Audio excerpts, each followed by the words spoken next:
It was supposed to be a normal night, a boring cash escort. Nothing fancy, nothing dangerous, just another Friday for Detective Adrian Donohoe. But yeah, Ireland had no idea what was about to go down. So who's this guy? Adrian wasn't some hotshot detective with movie music behind him.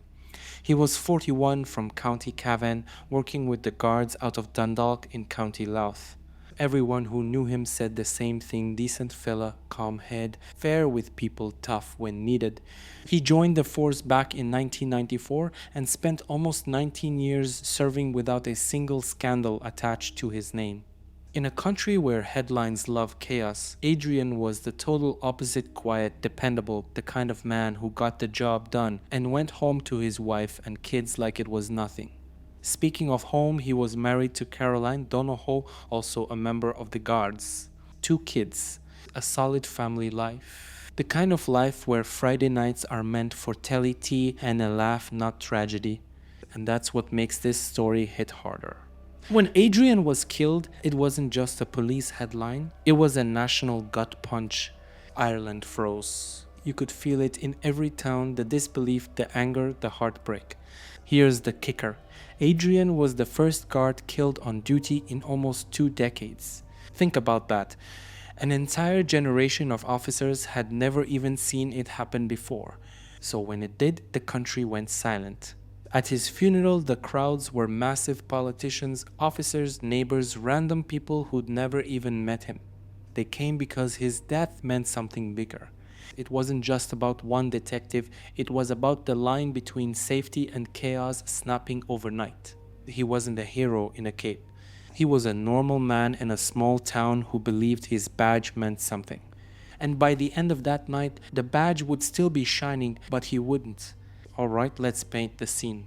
It's County Louth, near the northern border, quiet little place. Countryside meets small town buzz. Everyone knows everyone, and everyone knows Lordship Credit Union. Now, a credit union sounds harmless, right? It's where your mom keeps her savings. People come in, chat about the weather, drop off their checks. Nothing wild. Except on Friday nights, that's when the big money gets moved.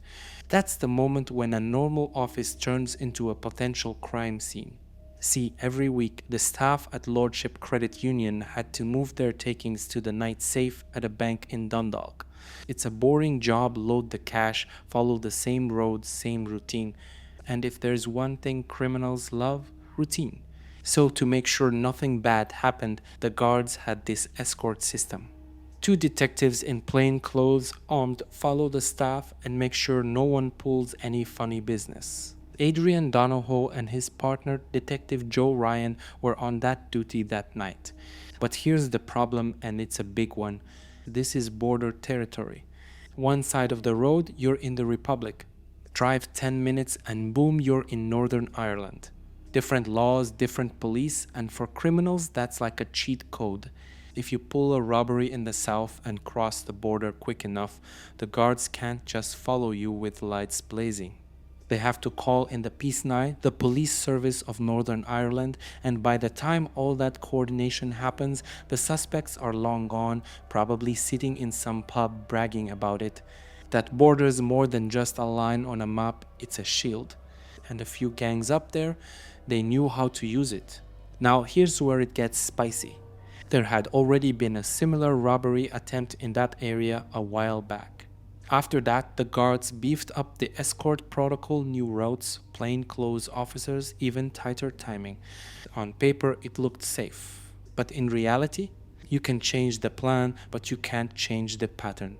And someone somewhere had been watching long enough to spot exactly when and where to strike. So there they were, the credit union staff getting ready to move out, and two detectives thinking it was just another standard escort. Same cars, same time, same road. Everything seemed perfectly ordinary.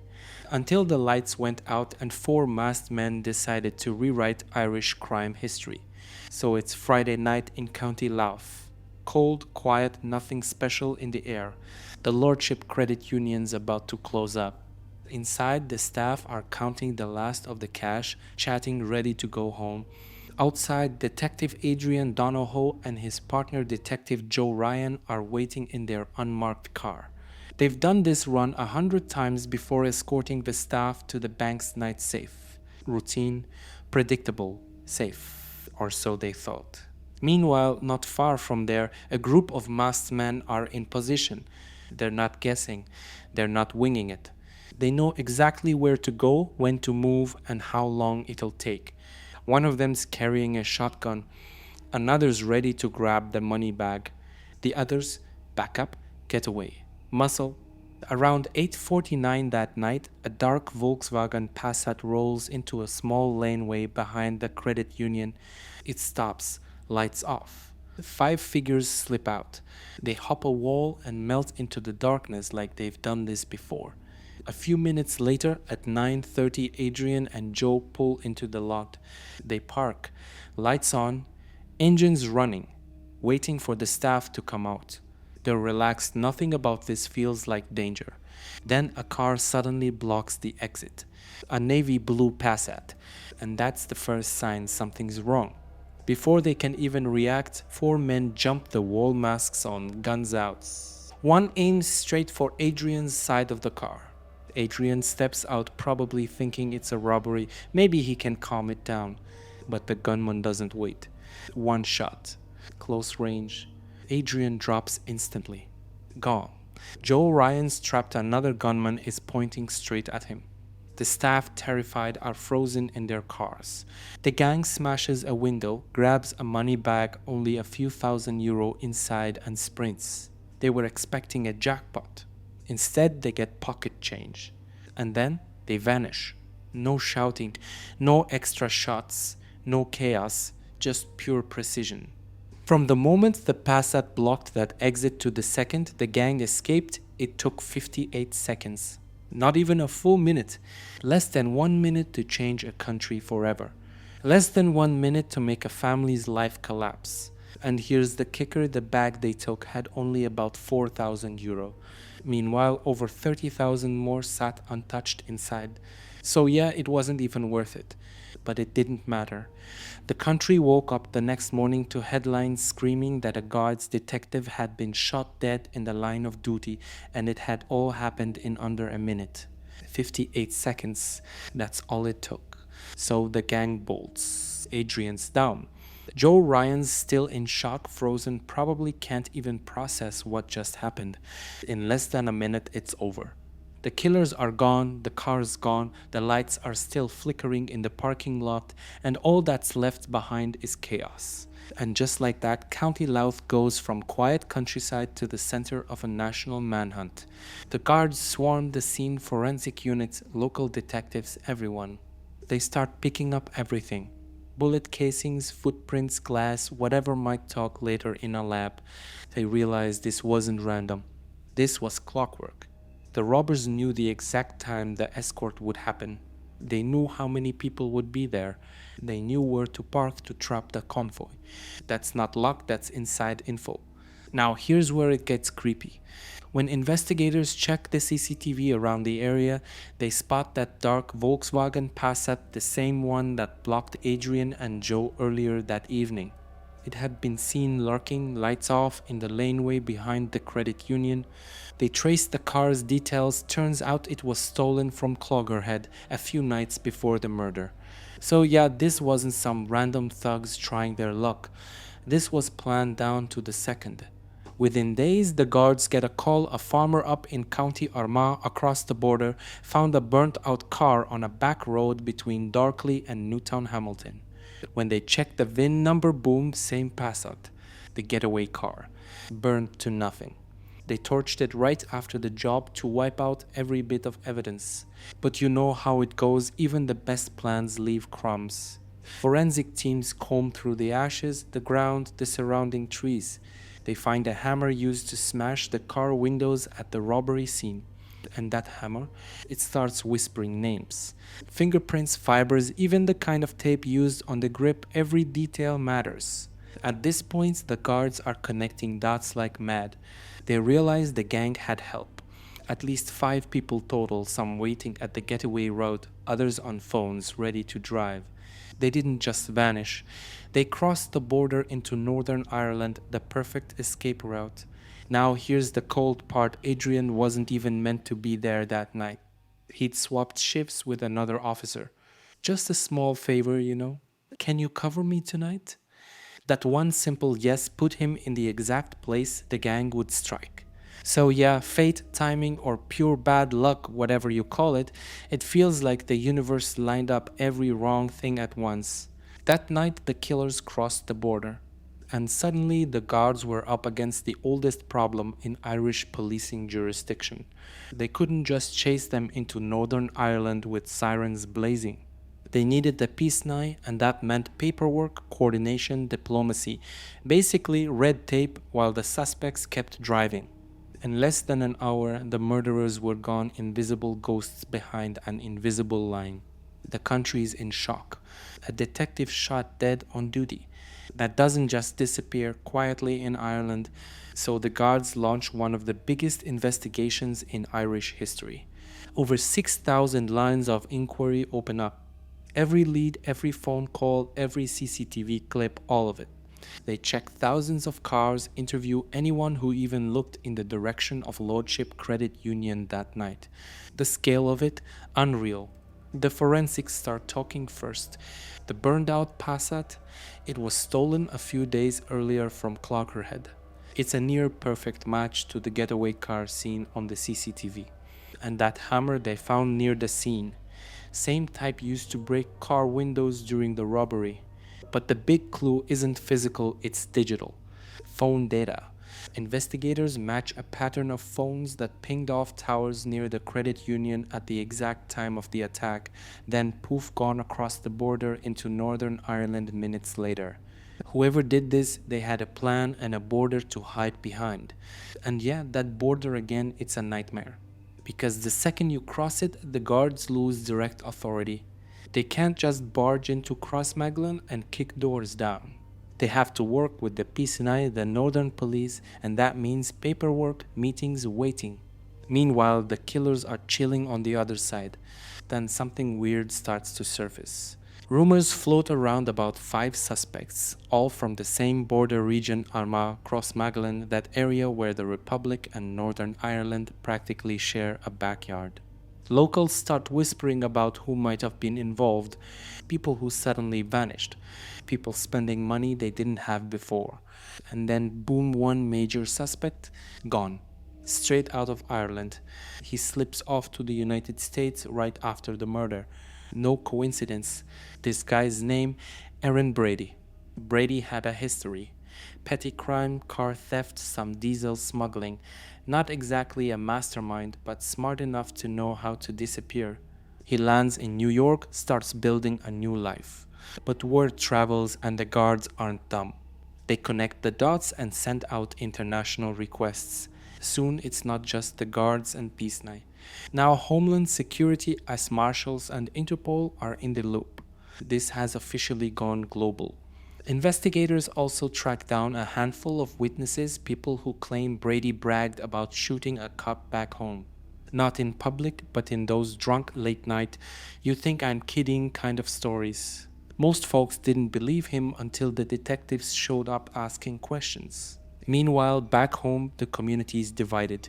Some people still live in silence, that kind of fear that comes when gangs rule small towns.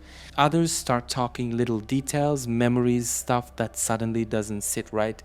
Piece by piece, the puzzle forms. CCTV, car theft, burner phones, witness chatter, it all points toward a tight little group of criminals who thought the border made them untouchable. They were wrong. By March 2018, the guards finally move. They charge Aaron Brady with the capital murder of Detective Adrian Donohoe. It took 5 years, thousands of hours, and cross-border detective work that would make Sherlock blush. And even then, it was just the beginning. So it's January 2020, Dublin's Central Criminal Court. After years of hunting, questioning, and international back and forth, Aaron Brady is finally standing in front of a judge. He's in his late 20s from Crossmaglen, that same border area that's been mentioned in every theory since day one. He looks confident, too confident. he pleads not guilty to the capital murder of Detective Adrian Donohoe. The courtroom's packed. Cameras outside, reporters everywhere, and a family sitting quietly in the back. Adrian's wife, Caroline, their two kids, the people who've carried this pain for 7 years. The prosecution walks in heavy. They've got phone data, CCTV footage, eyewitness statements, and even a few people from the States who say Brady confessed while he was living there. He'd apparently bragged about shooting a Garda. Not smart talk for a man under suspicion.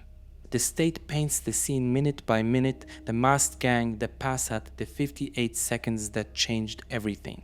According to them, Brady was the man with the shotgun, the one who stepped up to Adrian's side of the car and pulled the trigger. Brady's defense? He says he wasn't there. He says he was involved in something else that night, diesel laundering, which, let's be real, sounds like one of the worst alibis ever. Like, I wasn't at the murder, I was just doing a bit of fuel crime. Not exactly a hallmark moment. But here's where it gets tense. A lot of the evidence is circumstantial. There's no clear video of the shooting. No DNA linking Brady directly to the scene. The case is built on timing, witness testimony, and a trail of behavior that fits too perfectly to ignore. And those witnesses, they come in nervous. Some of them knew Brady personally. Some said they'd been threatened or pressured not to testify. One even told the court he feared for his safety. So yeah, this wasn't your average trial. This was high-stakes mob silence energy. After 99 days of testimony, one of the longest murder trials in Irish history, the jury finally reaches a verdict. Guilty. Aaron Brady is convicted of the capital murder of Detective Adrian Donohoe. The courtroom's silent.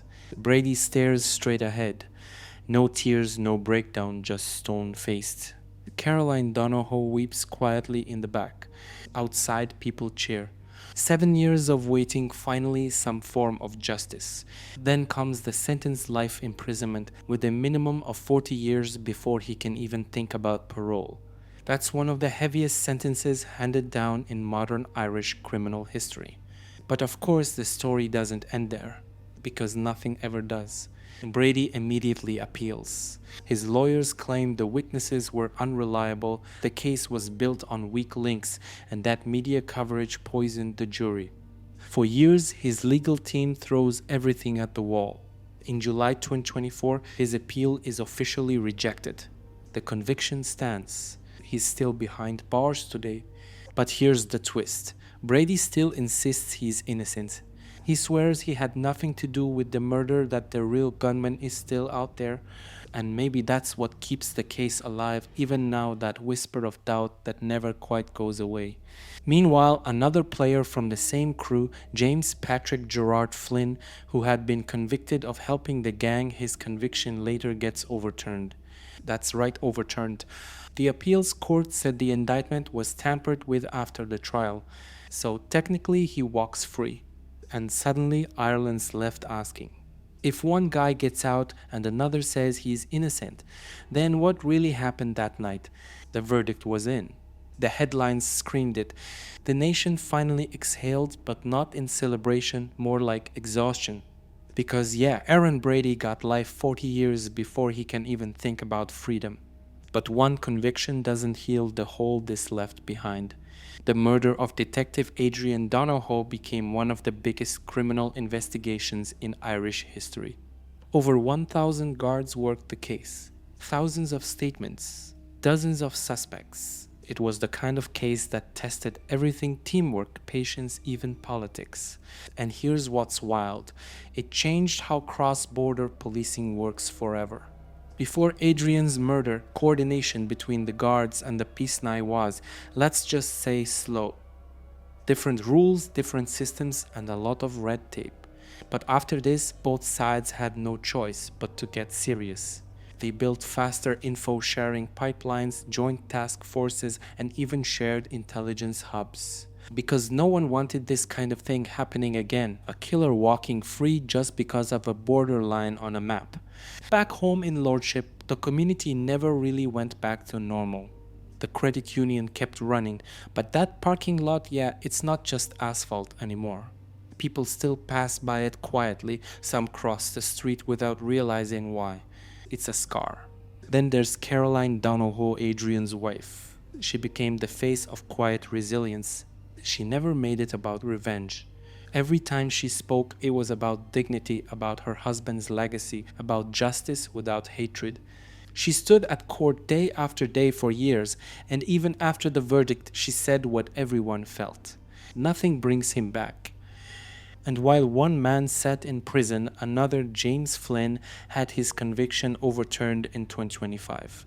He'd been accused of helping the gang, but his appeal worked. He walked free. That hit hard for a lot of people. Like, how can someone tied to the same crime walk out while another serves life? Justice, it turns out, is messier than anyone wants to admit. Meanwhile, Brady's still behind bars and still talking. He's pulled stunts from prison, including leaking a witness interview online, which earned him another conviction for trying to mess with the course of justice. So yeah, he's not exactly sitting quietly. But let's be real, this case changed the way Ireland looks at law enforcement. It reminded people that even in a small country, even in quiet towns, there's still real danger. It made every cash escort, every night shift, every quiet car park feel a little bit different. And for the guards, Adrian's name became something of a symbol not of tragedy, but of duty. The guy who did everything right and still didn't come home. So here's where it all lands. Years have passed. One man's in prison. One man's walking free. And the detective's name, Adrian Donohoe, still echoes in every Garda station in the country. He wasn't chasing a cartel. He wasn't breaking down doors in some high-speed chase. He was doing the most ordinary part of the job, escorting cash to a bank. And that's the sick part of it. It was just supposed to be routine. No one thinks this is it when they're grabbing their jacket for the night shift. No one expects a shotgun waiting in the dark. And yet, here we are. The man convicted of his murder, Aaron Brady, still swears he's innocent. He says he's a scapegoat, that the real killer's still out there. He's shouted it in court, written letters from prison, claimed the case was built on lies. But the thing is, nobody really knows what's true anymore. The witnesses, some terrified. The evidence, mostly circumstantial. The story, still filled with gaps that don't sit right. Meanwhile, James Flynn, one of the men accused of helping the gang, walks free after his conviction gets overturned. One technical flaw, one legal loophole, and suddenly a key piece of the puzzle just slips away.